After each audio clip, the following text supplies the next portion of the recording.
Hi friends, இன்னைக்கு நம்ம லோகேஷ் கனகராஜோட பிறந்த நாள் கொண்டாட்டம். அதனால யாரெல்லாம் நம்ம லோகேஷ் கனகராஜுக்கு பிறந்தநாள் சொல்றீங்கன்னு நினைக்கல, கீழே கமெண்ட் பண்ணி சொல்லுங்க ஹாப்பி பர்த்டேன்னு சொல்லு. அதனால கண்டிப்பா லோகேஷ் கனகராஜ் கேரியர்லேயே 5 6 படம் எடுத்திருக்காரு. 6 படமே மெகா ஹிட் அடிச்சிருக்கு. அதுல எந்த திரைப்படம் எல்சியூல வந்தா நல்லா இருக்கும்னு நினைக்கல, கீழே கமெண்ட் பண்ணி சொல்லுங்க.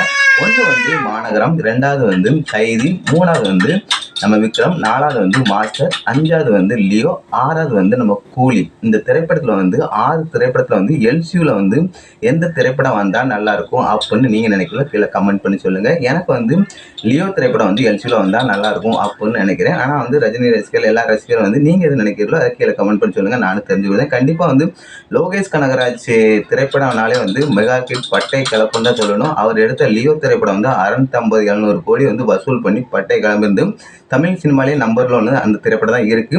இப்போ கூலி திரைப்படம் எடுத்திருக்காரு. அந்த திரைப்படத்துக்கு ரஜினி ரசிகர் எல்லாருமே ரொம்பவே எதிர்பார்த்திருக்காங்க. கூலி திரைப்படம் எப்போ ரிலீஸ் ஆகும், எப்போ 1000 கோடி ரீச் பண்ணும், நம்ம தளபதி விஜயோட லியோ திரைப்படத்தை வசூலை நம்ம ரஜினி கூலி திரைப்படம் முறியடிக்கும் அப்படின்னு ரஜினி ரசிகர் எல்லாருமே எதிர்பார்த்து அவளோட காத்துருக்காங்க. இன்னைக்கு சாயந்தரம் நம்ம கூலி திரைப்படத்தோட டீசரை ரிலீஸ் பண்ண போறாங்க அப்படின்னு ஒரு அப்டேட் வந்திருக்கு. கண்டிப்பா இன்னைக்கு சாயந்தரம் யூடியூப்ல பட்டை கிளப்புன்னு தான் சொல்றேன். நம்ம கூலி திரைப்படம் ட்ரெண்டிங்ல நம்பர் 1ல இருக்க போது 100 கோடி 50 கோடி வியூஸ் அள்ளி குவிக்க போகுதுன்னு நினைக்கிறேன். ரஜினி ரசிகர் எல்லாருமே ஆற வாரம் காத்துட்டு இருக்காங்க. யாரெல்லாம் காத்துட்டு கீழே கமெண்ட் பண்ணி சொல்லுங்க. பிடிச்சிருந்தா லைக் பண்ணுங்க. பாய் ஃப்ரெண்ட்.